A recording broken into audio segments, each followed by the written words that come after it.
Para esse tema da urgência missionária, da missão permanente, que é aquilo que nós pretendemos fazer na igreja hoje.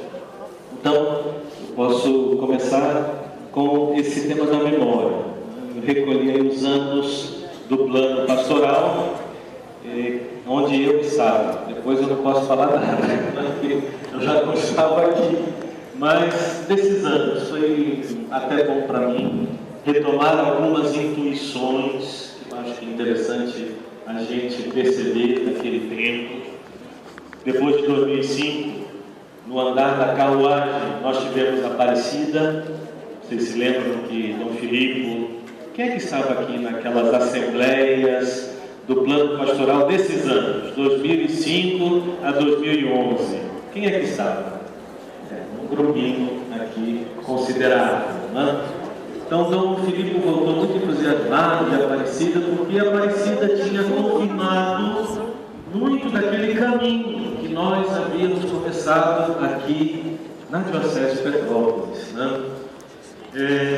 Depois, com a chegada do Papa Francisco, eu vi que ainda mais, e depois desse sínodo, então, eu percebi como que nós tivemos, naquele período, intuições interessantes acerca de caminhos que a igreja precisa hoje percorrer. Eu estou vindo, como o Dom Gregório falou, lá do sínodo, né? E me chamou muita atenção uma coisa que é insistente no Papa Francisco, e que, estando vivendo o clima da Assembleia Sinodal, percebi ainda muito mais. O Papa não quer saber de respostas prontas, pré-confeccionadas. Nós estávamos acostumados muito a isso. A sair, por exemplo, de uma assembleia com as respostas prontas. Era de um MP3, né? Estamos começando a assembleia, e o pessoal, poxa vida, mas a gente está querendo respostas. E o Papa insistiu muito conosco. E quando terminou o sínodo, ele também nos lembrou que o sínodo não terminava. Vamos acabar com essa ideia de que os processos já foram acabados. Os processos estão abertos. Eu acho que é uma novidade que a gente precisa começar a aprender em nível de igreja. Até porque nós hoje estamos com muitas perguntas. As pessoas estão nos colocando muitas perguntas. Nós temos muitas respostas. Às vezes faltam as perguntas, mas às vezes tem perguntas. Eu ontem participei de uma mesa redonda num colégio lá em Nova Iguaçu e fiquei muito tocado pelo modo como os jovens participaram daquela mesa. Era uma mesa interreligiosa, né? Estávamos lá, um do candomblé, um evangélico, eu da igreja católica, um sheik muçulmano, um de uma coisa agora esquisitíssima, bom, aqui eu posso falar, que é um resgate do neopaganismo, né? Até isso existe hoje, né? Mas aqueles jovens estavam participando ali com uma tensão que há muito tempo eu não via na juventude, numa juventude que não é comprometida com nada. Porque os jovens, eles têm perguntas e colocavam as perguntas para todos nós, estão curiosos acerca da questão religiosa. E o Papa Francisco tem insistido muito conosco, né? Aproximemos-nos dessa gente, né? Vamos junto deles, nos deixemos tocar pelas perguntas deles. Então já começo aqui abrindo um pouco esse panorama. Mas as intuições do nosso plano pastoral foram interessantes e eu gostaria agora aqui de retomar alguma coisa com vocês, né? Então, primeiramente, lembrar que o plano pastoral para nós, naqueles anos, foi uma novidade, né? Nós não estávamos acostumados a fazer um caminho que agora nós podemos chamar de sinodal. Foi um caminho sinodal, um caminho de escuta. Se lembram dos primeiros encontros, das primeiras assembleias, né? A gente tinha alguma luz sobre 3 pontos que eu vou tocar a seguir, e depois começamos a ouvir, especialmente as nossas lideranças. Aquilo foi importante. Depois, uma outra coisa importante que me pareceu também como ponto de partida foi a decisão do bispo, Dom Filipe, são tantos bispos na minha vida que eu tenho que pensar bem no nome, né? Dom Filipe, naquela ocasião, já chegou aqui na diocese, na sua missa de posse, já falou de plano pastoral. Essa decisão do bispo, mas não só. A oração da diocese. Lembra-se que a gente rezava a oração para o plano pastoral? De repente, se eu puxar aqui, alguns ainda vão lembrar da oração do plano pastoral. Né? E a adesão de todo mundo também. Foi tendo um entusiasmo que foi crescendo com relação àquela novidade. E uma vez numa assembleia, quando a gente percebia que havia algumas resistências com relação ao plano pastoral, é normal que haja essas resistências, às vezes até da parte do clero, tem algumas resistências. Eu me lembro de uma pessoa leiga que disse que o importante era uma locomotiva puxando os vagões. Né? Se a locomotiva for forte, os vagões vão acompanhar o seu movimento. Né? E a gente percebe que é preciso isso. O valor da liderança, das lideranças. Então, isso como primeira abordagem. Eu queria aqui, então, resgatar o valor da experiência daqueles anos, de 2005 a 2011.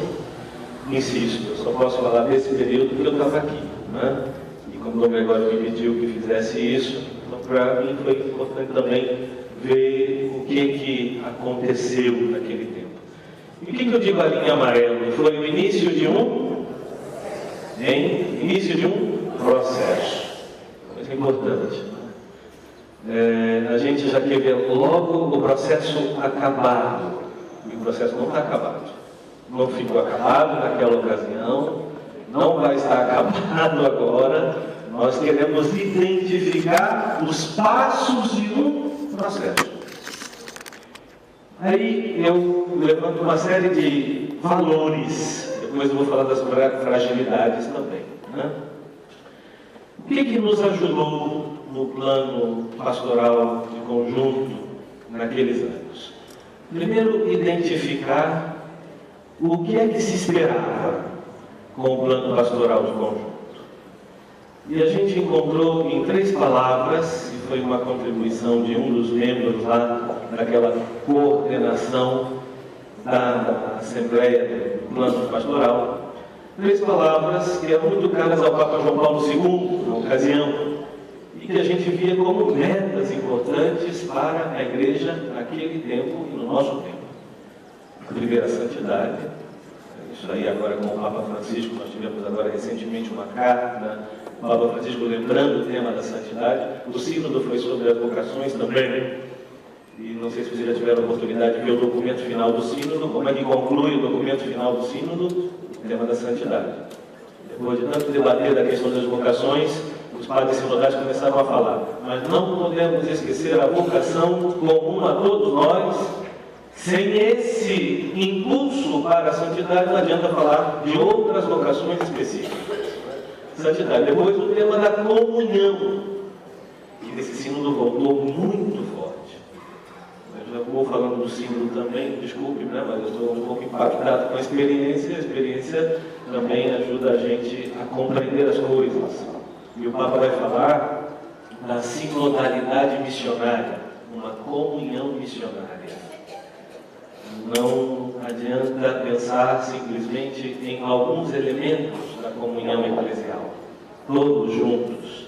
E depois o tema da missão. Foram eixos para a elaboração do plano pastoral de conjunto. Depois ter objetivos muito claros. Naquela ocasião, isso era uma coisa muito repetida. O que se pretende com o plano pastoral? Que é atualíssimo, minha gente. Uma das primeiras coisas que o Papa Francisco falou para nós lá no sínodo foi: é importante que nós sejamos uma igreja empática. Uma igreja empática. Uma igreja que consiga alcançar o coração das pessoas. Que quando fala, as pessoas percebam: isso tem a ver com a minha vida. Isso tem a ver com o que eu estou buscando. É isso que, de alguma forma, eu intuo. Igreja acolhedora e igreja missionária. Sempre era esses os objetivos. Depois, um outro aspecto positivo da caminhada do plano pastoral foi ter, de uma maneira muito clara e simples, identificar o que fazer ao longo do ano. Vocês se lembram, depois eu vou retomar aqui aquelas folhas, não é? Que era uma pagininha, né? Numa pagininha se via, bom, durante o ano nós vamos fazer isso, um percurso, um caminho sinodal, juntos. O que vamos fazer juntos? Movimentos pastorais, né? Vamos fazer isso juntos, não cada um puxando para o seu lado, né? De forma prática, de forma factível, né? Eu, lá nesses anos na Bahia, como Dom Gregório, né, eu recebi uma herança de Dom Gregório, que ficou até o fim, fui secretário do regional lá, né, Nordeste 3, era Dom Gregório e a herança passou para mim. Então, durante esse tempo, promovemos alguns encontros sobre planos pastorais, e fiquei muito contente de alguns que foram lá falar sobre o plano pastoral, dizendo que cada vez mais os planos pastorais têm que ser reduzidos. Naqueles primeiros planos pastorais eram verdadeiros livros, né? Que a gente achava interessantíssimo, aqui vai mudar a paróquia toda, a diocese toda, e não é que mudava muita coisa, né? A gente se dispersava, porque é interessante entender que a missão da igreja é uma missão comum, e se a gente não abraça juntos a missão, isso um plano pastoral ajuda a gente. Depois tem os elementos que é preciso pensar, na pastoral da saúde, na pastoral catequética, tudo isso é preciso pensar.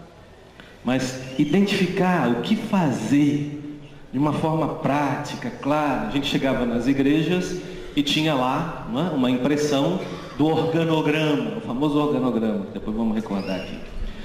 Depois, outra coisa positiva daqueles anos foi o processo de uma ampla escuta.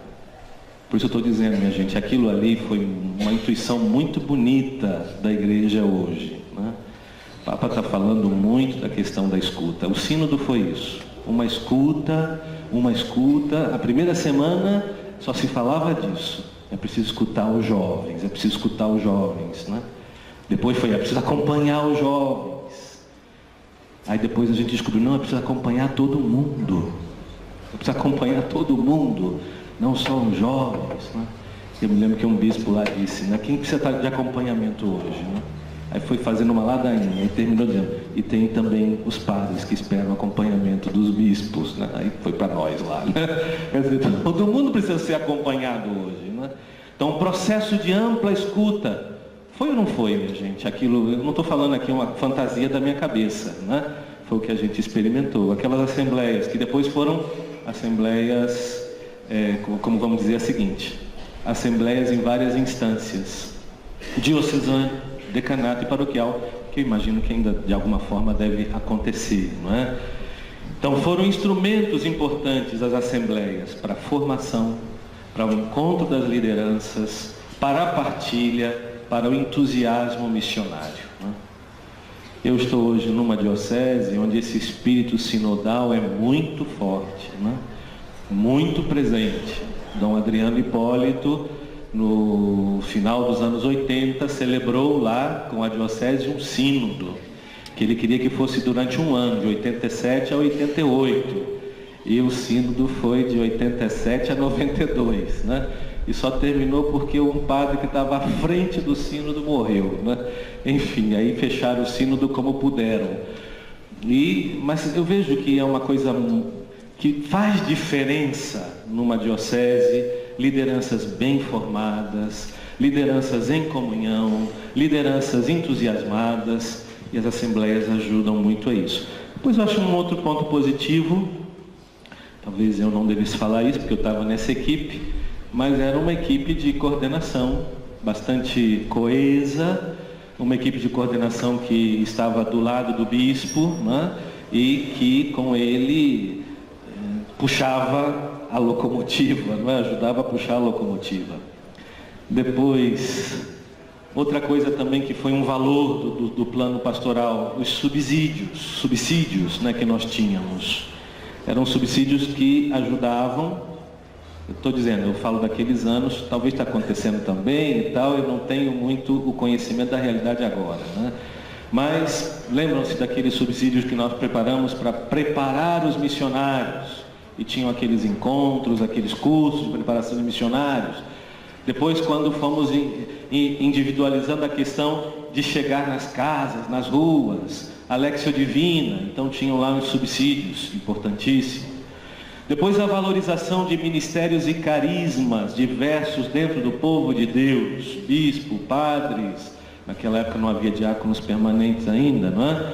Representantes de paróquias, pastorais, movimentos e comunidades.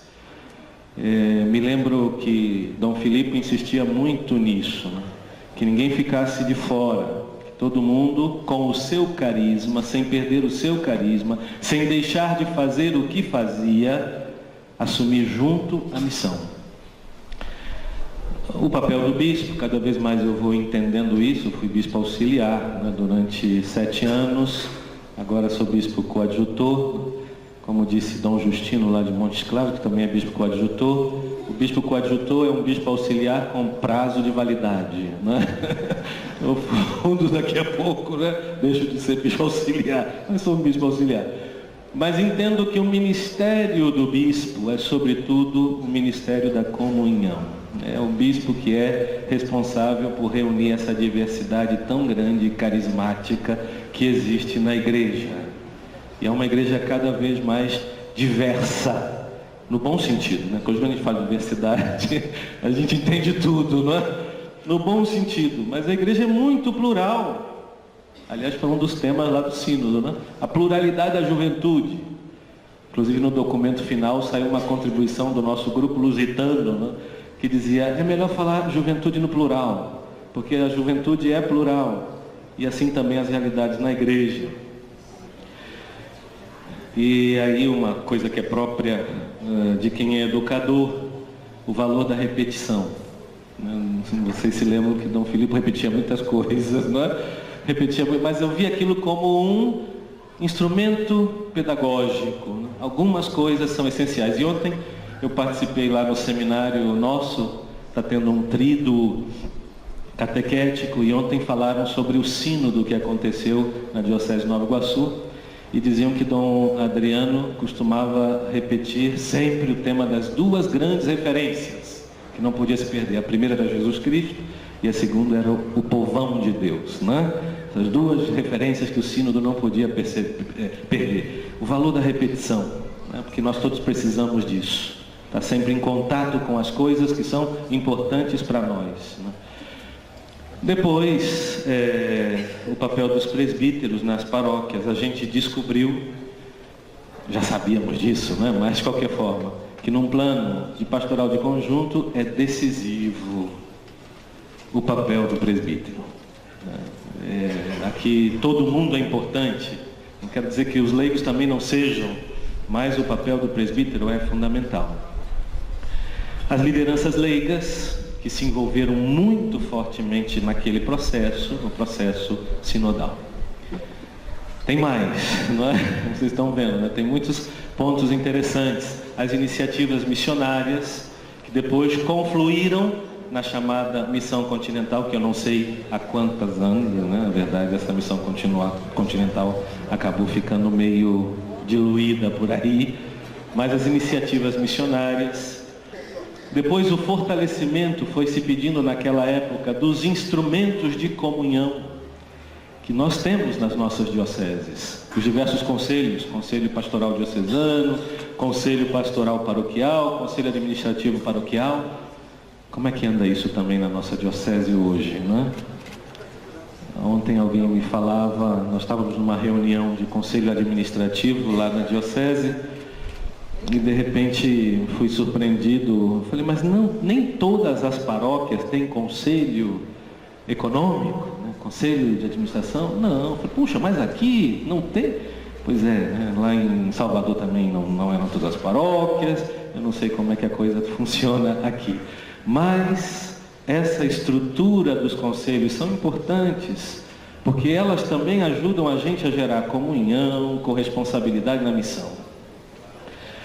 É o número 12, possibilitar a corresponsabilidade na vida da igreja, aí o lugar dos movimentos, das associações, no conjunto da missão, porque isso é o mais difícil que às vezes nós temos, não é? Como que os movimentos, as novas comunidades, as associações se integram no conjunto da missão da igreja, no seu próprio carisma. Isso é uma dificuldade que em todos os lugares nós encontramos, mas a gente viu que aquilo foi uma oportunidade também de reunir todo mundo. E ficou uma coisa também que me pareceu positiva, depois talvez não se deu muito andamento, mas a ideia dos ambientes. Era preciso alcançar os ambientes, começar a pensar numa missão mais flexível, né? E não tão restrita aos nossos ambientes eclesiásticos, paróquias, né? Assembleias, dioceses, né? Uma coisa mais flexível. A igreja precisa flexibilizar-se. O sínodo vai falar disso também, né? Não quero adiantar as coisas, mas o sínodo fala, por exemplo, como que as paróquias precisam pensar numa estrutura mais flexível, porque é preciso chegar a ambientes. Porque lá estão as pessoas e nos interessam as pessoas. Ok? Bom, aí eu levantei alguns pontos positivos. Vocês se lembrarão de alguns outros, e quem sabe depois de uma partilha, além desses, vocês podem levantar outros que falam da riqueza da experiência. Meus queridos irmãos, falo aqui como um irmão também, né, porque sou irmão de todos vocês. Eu achei muito interessante que no final do sínodo, o Santo Padre lembrou para os padres sinodais e todos os que estavam participando. Ele disse: o mais importante não é o documento final. Não é o documento final. O mais importante é o que o sínodo fez em vocês que estão aqui. Os apóstolos não tinham um documento final, mas tinham uma experiência. Uma experiência. E a partir daquela experiência, o que fizeram? Incendiaram o mundo. Não precisaram de um documento final, não é? Incendiaram o mundo. Então isso aqui tem o seu valor. Lógico, o documento final aconteceu, nasceu, votamos, levamos para casa, estamos estudando, mas a experiência é importante. Também a assembleia. O importante é o que fui tocado naqueles anos. Olha, eu confesso para vocês que aqueles anos me ajudaram muito e tem me ajudado muito na vida de bispo. Tem me ajudado muito na vida de bispo, aquilo que eu aprendi. Tem que resumir nesses 13 pontos. Mas também tivemos fragilidades, né? Que é sempre bom a gente identificar. Infelizmente eu não identifiquei 13, né? Não identifiquei um número tão grande.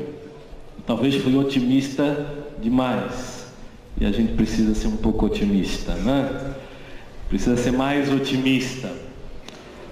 Vou contando coisas do sínodo. Nós estávamos discutindo tantas coisas no sínodo e, sobretudo, apareceram muitas queixas no sínodo. Alguns bispos de algumas latitudes trouxeram o tema dos abusos sexuais, que o Papa também gosta de dizer que não são só abusos sexuais que acontecem na igreja. Há abusos de poder e abuso de consciência. Aos abusos sexuais, o Papa juntou esses dois outros abusos, de poder e de consciência, né?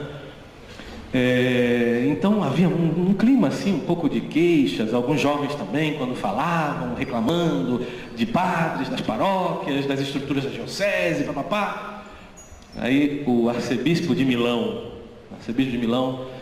ele falou, entre tantas coisas: eu sempre tive um sonho na minha vida que não realizei e nunca vou realizar.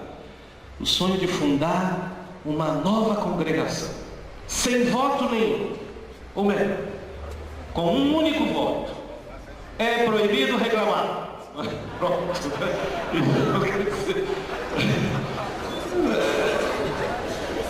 Porque serve para quê? A crítica, lógico, construtiva deve aparecer, né? Deve aparecer. Mas muitas vezes a crítica é desrespeitosa, né? A crítica é destrutiva. Então, bom, aqui para me justificar um pouquinho, o que falei de poucas fragilidades, nem enumerei. Uma fragilidade que todos nós identificamos foi a dificuldade da setorização, né? A gente não conseguia atinar com isso, embora entendesse que é preciso cada vez mais setorizar a missão e a presença da igreja, né? Num mundo tão fragmentado, a igreja, entre aspas, o que eu vou dizer aqui, também precisa experimentar essa fragmentação para poder chegar onde as pessoas estão, que é sempre a grande meta da gente. E hoje elas estão em lugares que naqueles anos de 2005 e 2011 não estavam. Por exemplo, hoje as pessoas estão nas redes sociais, naqueles anos não estavam, né? Foi ou não foi uma falha, né? O Padre Hernandes aí também acompanhou naquela equipe, né? Está aqui balançando a cabeça, né? O tema da setorização, a gente não conseguia pegar esse touro pelo chifre, né? Não conseguia pegar esse touro pelo chifre. Até hoje, né, Padre Hernandes? Depois, junto com isso, a dificuldade de formar lideranças para atuar nos setores. A gente entendeu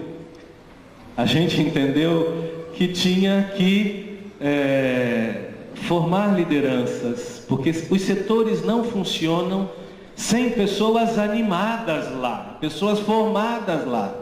Então o problema da setorização não foi só um problema esquemático, o problema da setorização. Não foi só não conseguir dividir no papel os setores, mas foi sobretudo fazer a animação dos setores. Essa aí foi a grande dificuldade, e é preciso ter isso presente. Depois aquilo que Dom Filipe sempre falava, o problema está sempre na passagem das assembleias para as paróquias, as bases, né? Então como fazer chegar lá nas bases as decisões das assembleias, como entusiasmar lá as pessoas. Depois sempre aquela tentação de setorizar a missão.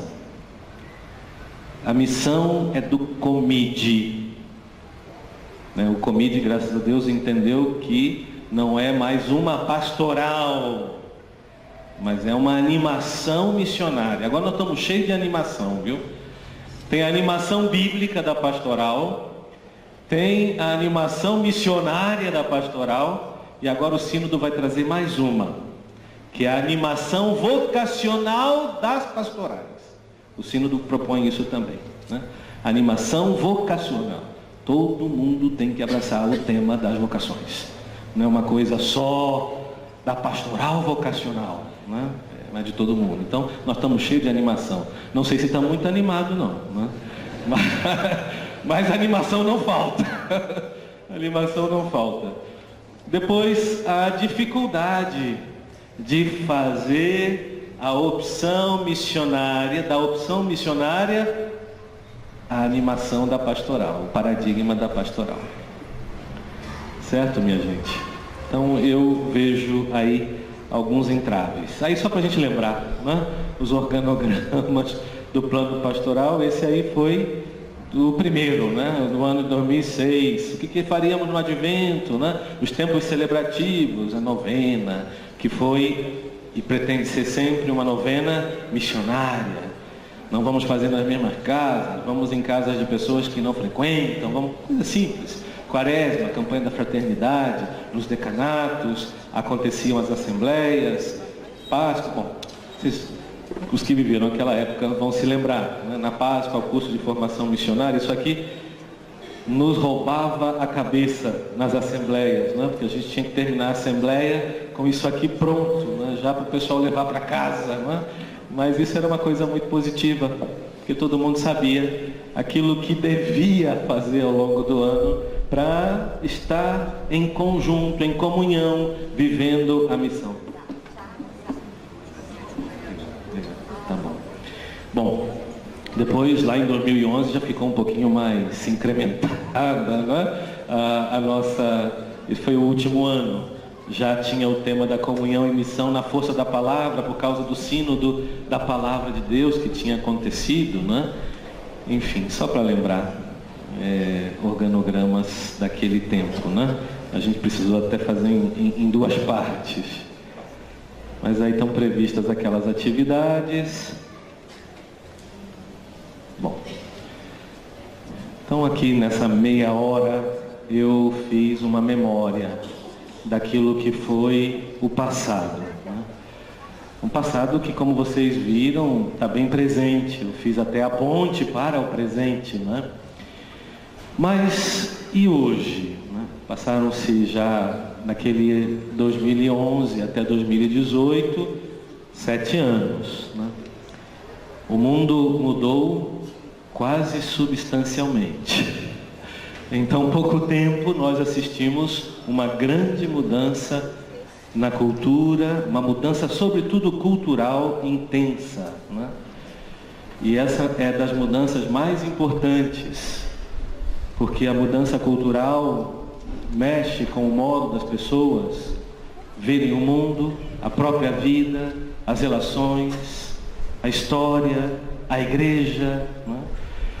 Então hoje talvez não seja tão fácil esquematizar as coisas como no passado. Por isso eu vejo o valor disso que o Papa Francisco tem falado, de uma igreja mais sinodal. Quer dizer, de uma igreja aberta à escuta. O tema da sinodalidade apareceu no sínodo assim: sem que os padres falassem essa palavra expressamente. Por isso, na hora da votação do documento, houve uma certa movimentação no sínodo, porque alguns disseram, mas nós nem falamos dessa palavra sinodalidade tanto, e ela apareceu já um capítulo inteiro. Mas a gente sabe que o Papa Francisco, ele tem entendido, e ele diz, a sinodalidade é o que nosso Senhor quer para a igreja do 3º milênio.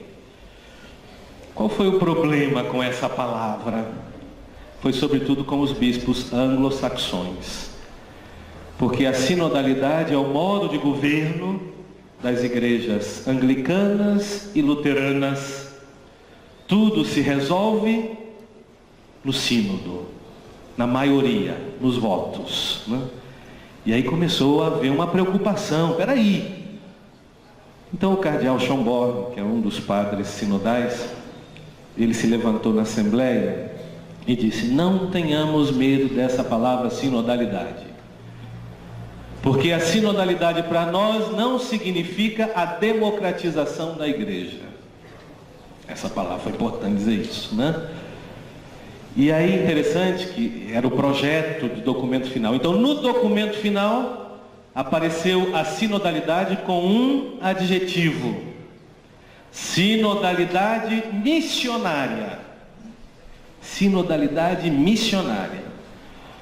Quer dizer, a reunião das forças da igreja, a igreja inteira em escuta atenta para juntos discernir quais são os caminhos da missão hoje.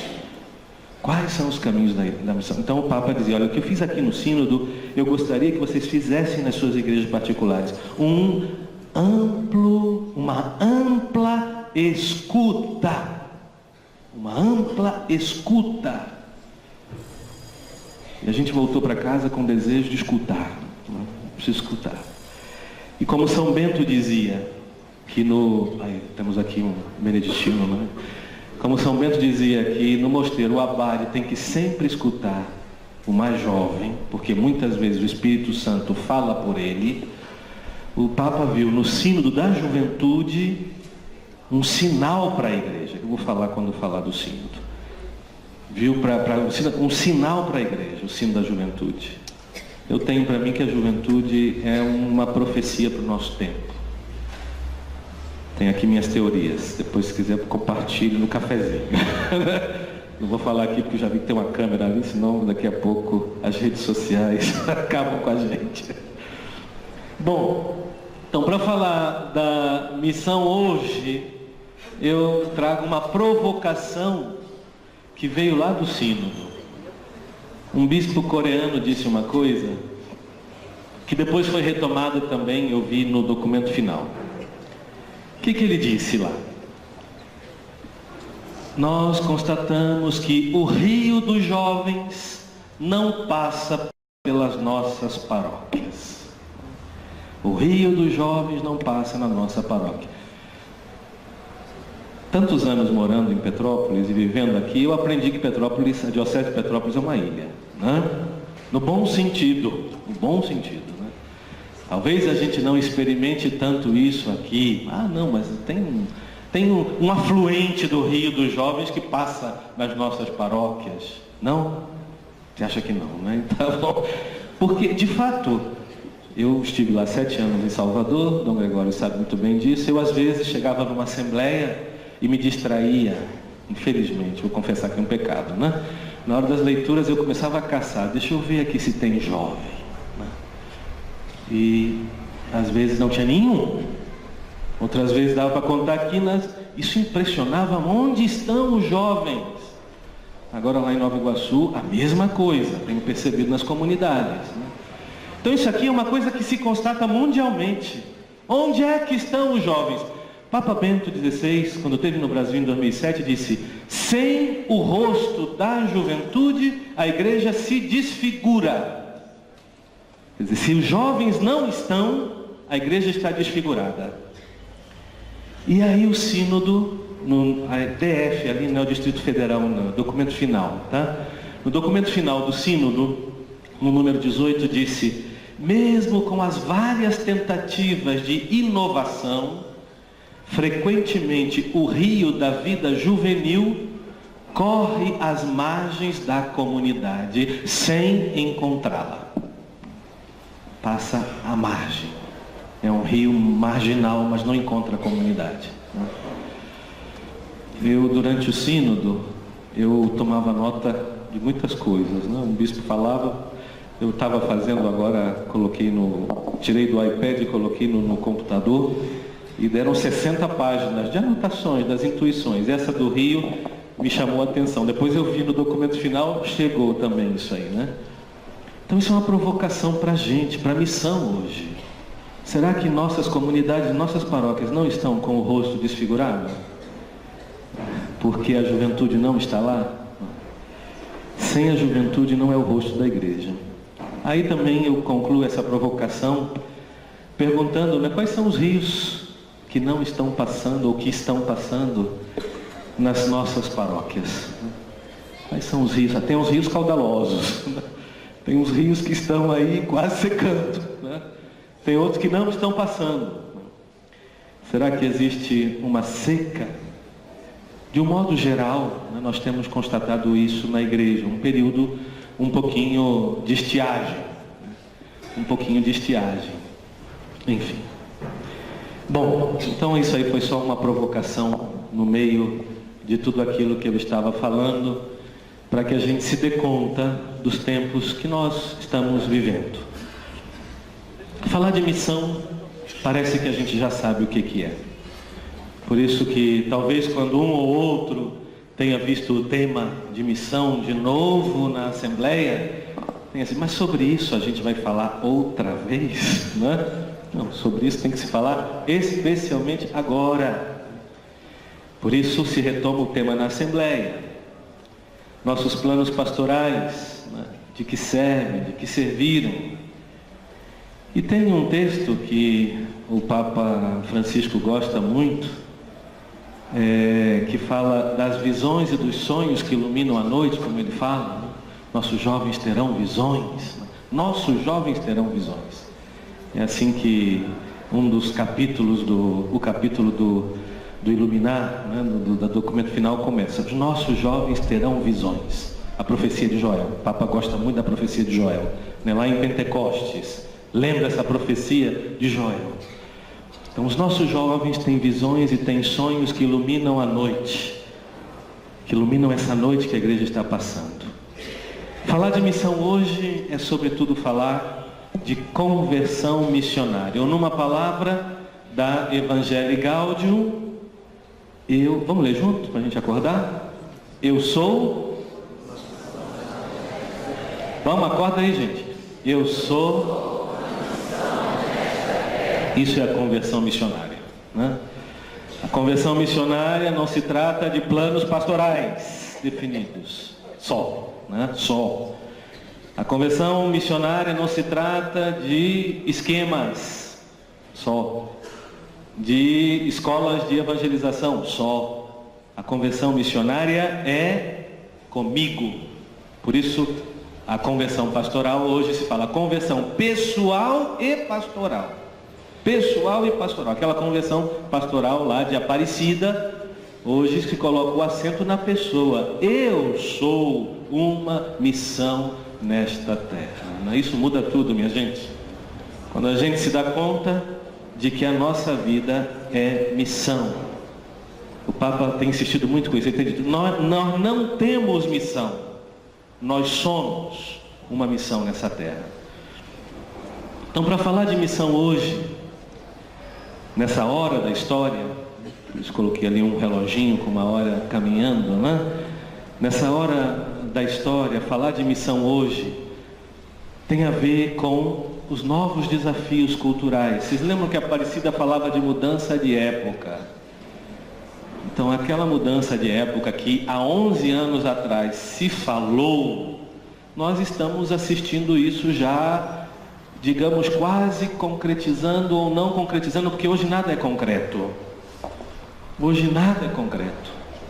O Bauman fala da sociedade líquida, né? E eu ouvi o Papa falar uma coisa que eu já tinha falado, acho que eu falei aqui no seminário quando falei sobre a Aparecida, né? Que hoje já não se pode nem mais falar de sociedade líquida. Hoje parece que tudo virou vapor, né? Tudo é tão inconsistente, porque o líquido você ainda consegue ver, pelo menos ver alguma consistência, já o vapor você não vê a consistência, né?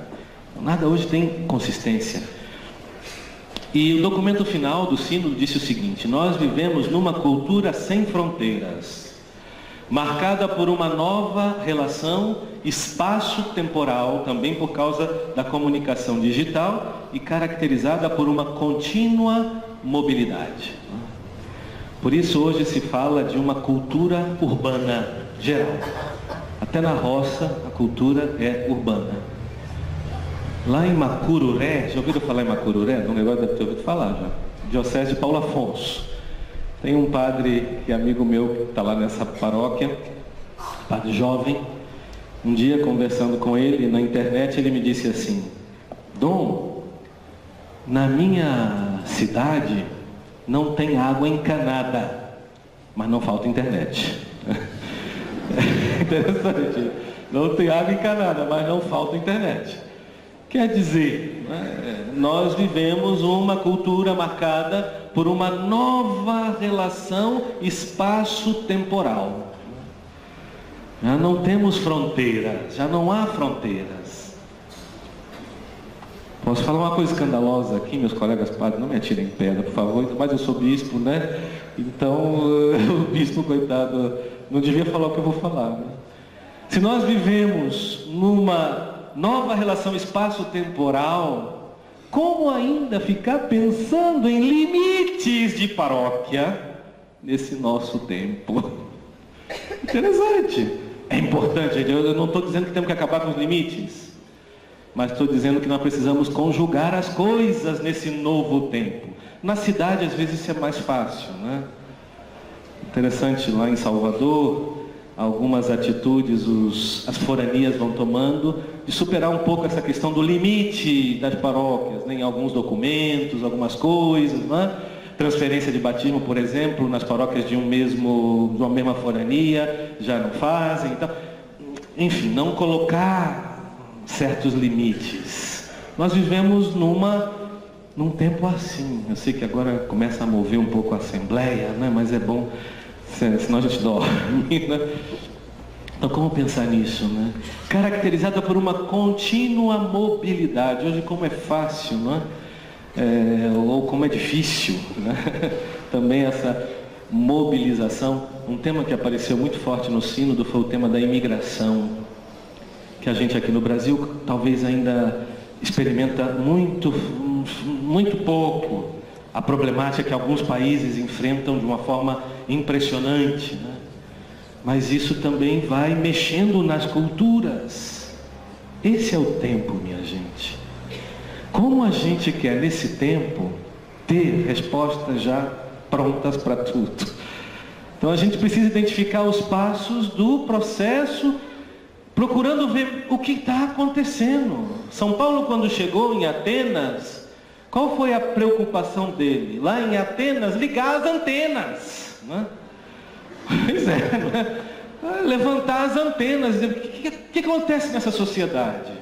Diferente daquela que eu vivia, né? Fazer essa passagem, que é importante, trazendo o valor do passado também. O Papa valoriza hoje muito duas gerações: as gerações dos idosos e dos jovens, né? Que ele diz que são as mais frágeis do nosso tempo, mas são aquelas que podem enriquecer esse tempo, que tem uma missão nesse tempo.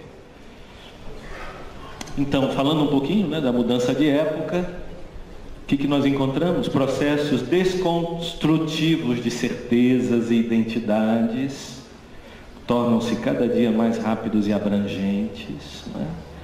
Nós vemos isso, infelizmente, né? Então temos que estar atentos a isso. O mundo em que a igreja se encontra é um mundo perplexo e impactado diante de tudo aquilo que está vivenciando.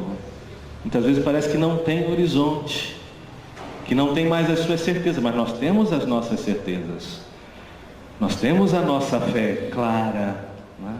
Mas é preciso transmitir a fé nesse contexto.